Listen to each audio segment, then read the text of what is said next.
Hotline Miami is not a very easy game, and to its credit, it's not supposed to be. That's why they give you various weapons throughout all the levels to help you defeat your enemies. But what if it were possible to beat the game without using any weapons at all, and only using your fists?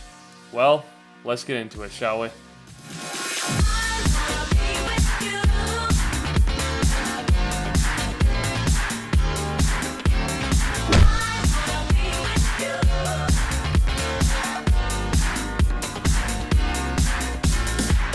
Alright, let's get into it. Upon opening the game, we're greeted to part 1, phone calls, which I'm sure took Denatton years to think up. After that, we're greeted by 3 very angry furry cosplayers, who ask if the day April 3rd means anything to me. I mean, god, what is it, amateur hour? Of course I know the day the Unabomber was arrested. Moving forward, we go into the prelude of the game, the Metro. This level isn't all that bad, even if we are just using our fists. Every enemy in this level only uses melee attacks anyways, so besides the fact that they have more range, we're basically on the same playing field. So realistically, this level doesn't take any more than a minute. However, near the end of the level, we beat up this green guy and take his briefcase, and the game forces us to kill the remaining enemies with it. However, this briefcase has the exact same properties as fists, so we haven't cheated.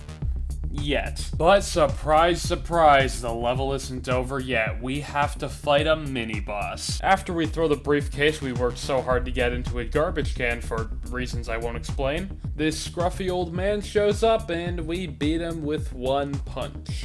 Well, so much for that. Beating this level unlocks the Rasmus mask, and he's of no use to us. Moving over to the proper first chapter, no talk, I will proceed not to talk and just simply show you how easy this level is.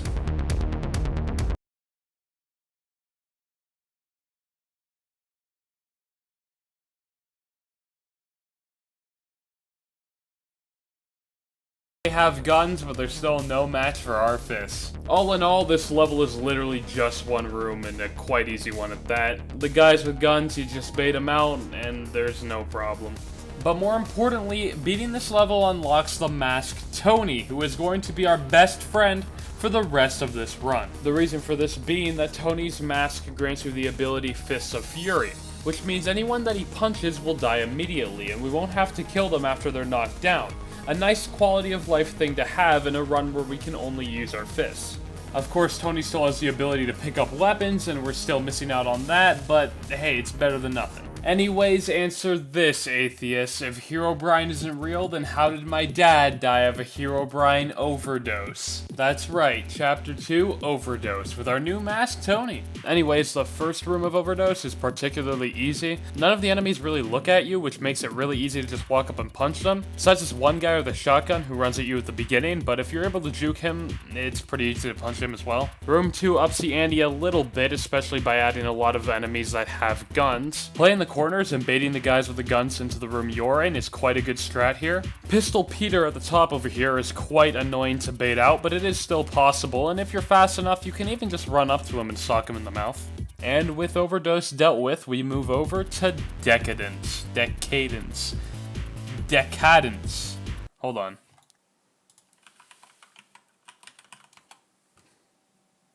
Decadence.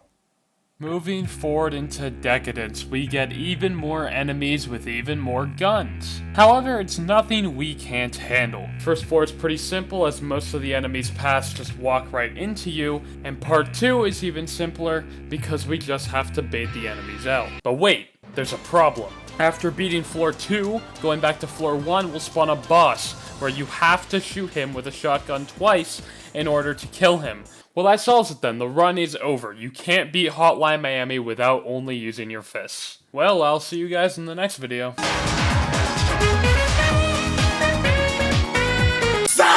Actually, believe it or not, there's a way to get around this. You see, we can skip Decadence entirely, but we're gonna have to make a sacrifice. We can no longer use Tony. You see, there's a skip.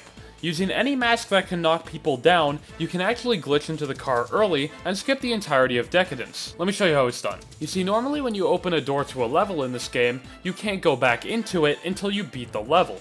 But we don't need to go into it. You see, when starting the level, we can actually walk up, and there's these two guys with guns who walk just close enough to the wall that we can perform a glitch on them. To do this glitch, all we need to do is hit spacebar when we're right across the wall from them. This will perform a standing execution when we really shouldn't be able to, killing them and making it so we can take their gun. Now go back down to where we spawned in this level, and shoot your gun.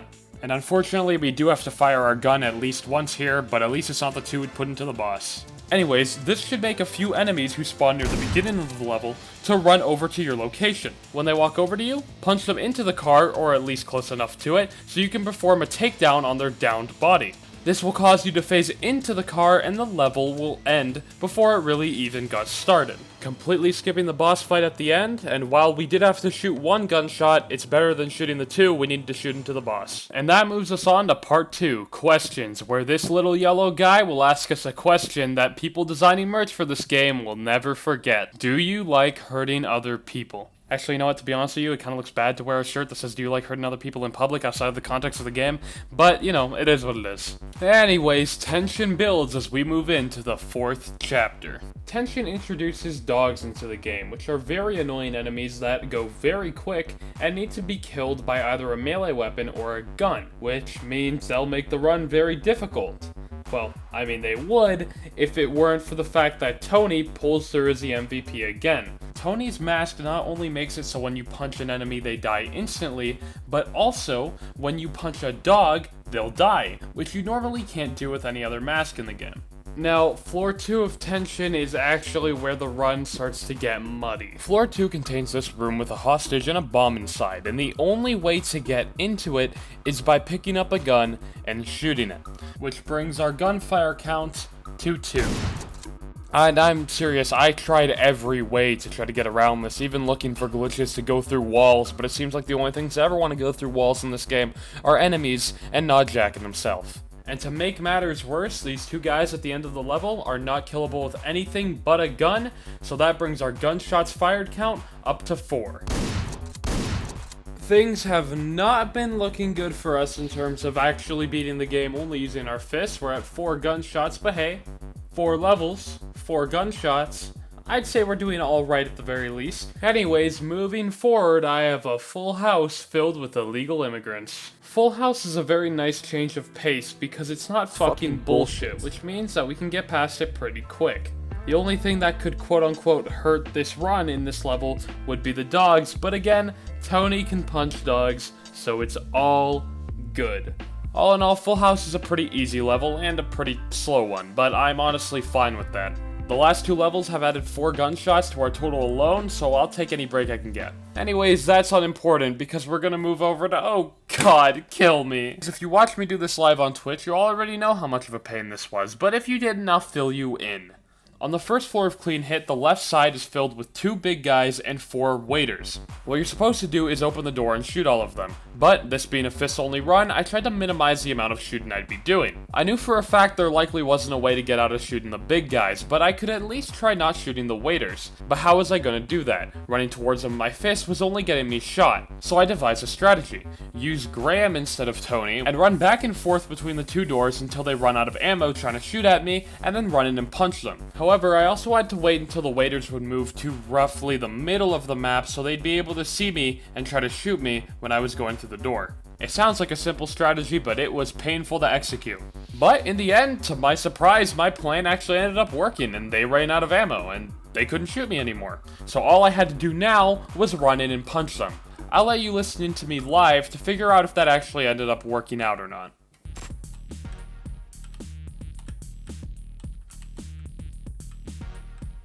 Okay, now you're, oh?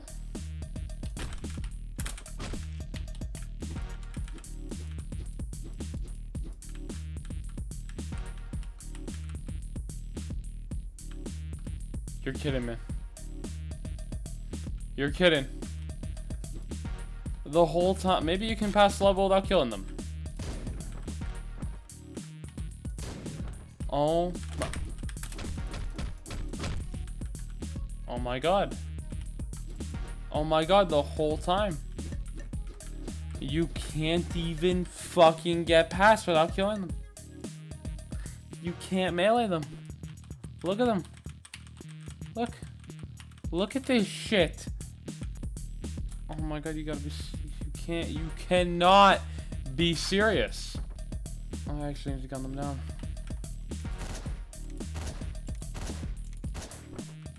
Well, that was painful, but at least floor 2 is a little bit easier. All we have to do is go to the right side here, go through this window, and shimmy our way down to the balcony. After that, just punch the one guy on the balcony and the 4 in the nearby room. Unfortunately, there is a big guy sitting on the toilet, and we do have to shoot him, which brings our gunshot counter to 9, but at this point, I've lost all respect for this run. Moving forward, I have been shot 25 times by police due to a noise complaint from my neighbors. So neighbors is a level that would, under normal circumstances, add another gunshot to our total due to there being one big guy on the map. But we have a way to avoid this. Similar to how we skip Decadence, we're going to be skipping neighbors as well, and I'm going to show you exactly how we're going to do it. Now, upon starting neighbors, we're actually going to want to pick the Graham mask. We do this because his ability of walking faster actually quite helps us pull off this trick. And speaking of the trick, let me explain how it works. The first thing we do is walk up to this guy with a pipe and bait him into this room near the start of the level. Then, we walk back down and punch this guy who has a shotgun, take his shotgun and throw it away and give him the pipe instead. The reason we give him the pipe is because when enemies in this game don't have a weapon, they get scared of you and run away from you. But we need this guy to chase after us so we can get him into the same room that we baited the other guy into. Him having a shotgun though would be way too risky because he'd just shoot us when we were trying to bait him over. So, we give him the pipe and he chases after us into the same room the first guy is in. Now speaking of that scared mechanic, we actually need to utilize it here to get both of these enemies into the doorway. The reason we need to do this is because we need to perform a takedown execution on one of them and punch the other one through the door. However, something odd happened to me when I was trying to do this. I paused the game for a little bit to check on how to do the trick, and when I unpaused, one of them clipped through the wall. Once again proving that this game is very well made. However, that actually helped me out a little bit because normally you have to punch one of the enemies into the starting area, but he clipped through the wall and did it by himself. Now all I had to do was bait this guy through the door and perform an execution on him. This would clip me through the door back into the starting area, which you normally can't go back into after starting the level. Then all I had to do is punch the guy who was already in the starting area into the car and perform a takedown on his downed body, and I would clip through the car and finish the level. But Neighbors, of course, wasn't gonna let me go that easily. Neighbors is one of the only levels in this game that ends with a boss fight, so we're going to have to go do that. You see, in this boss fight, we fight the fabled biker, who takes not 1, not 2, but 3 melee hits to kill, bringing our melee counter from, well, 0 to 3.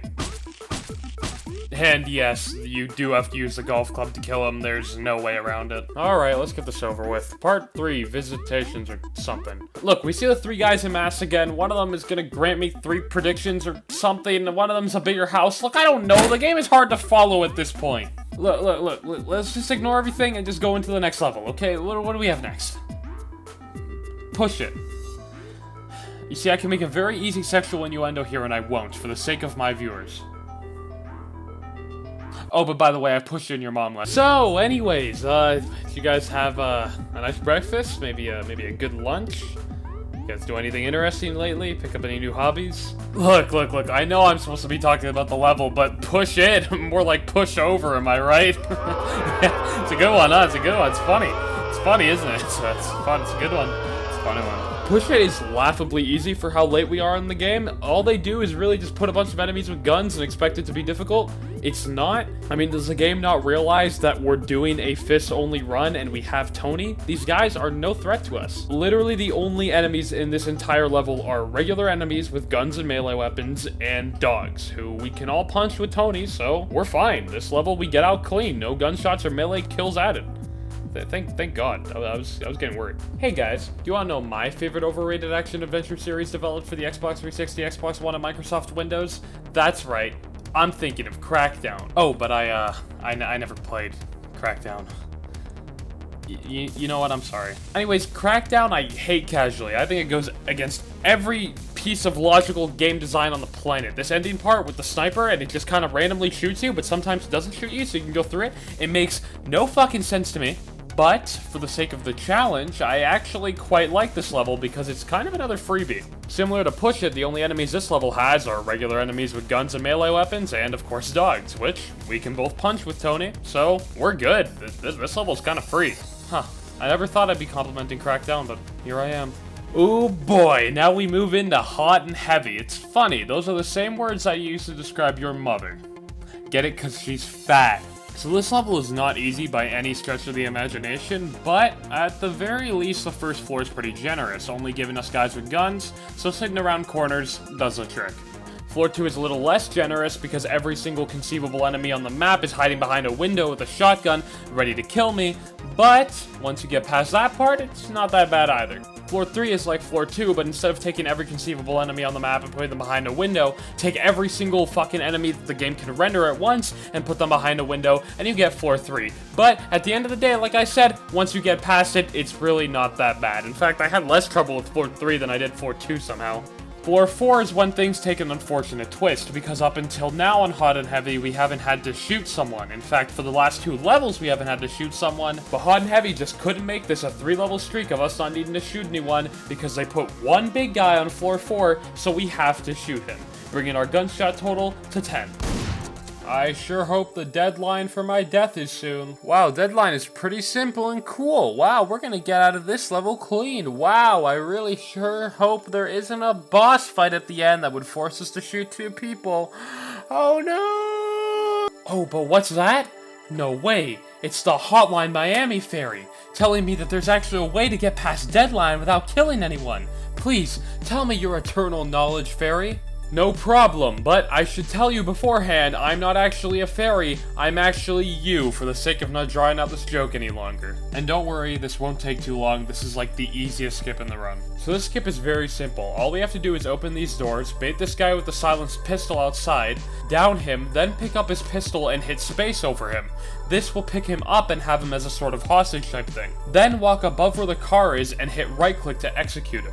This will, for some reason, teleport you into the car and finish deadline almost immediately. This run is going to give me trauma. So you can't kill people on this level. Like it's impossible to kill people on this level. Like you can't.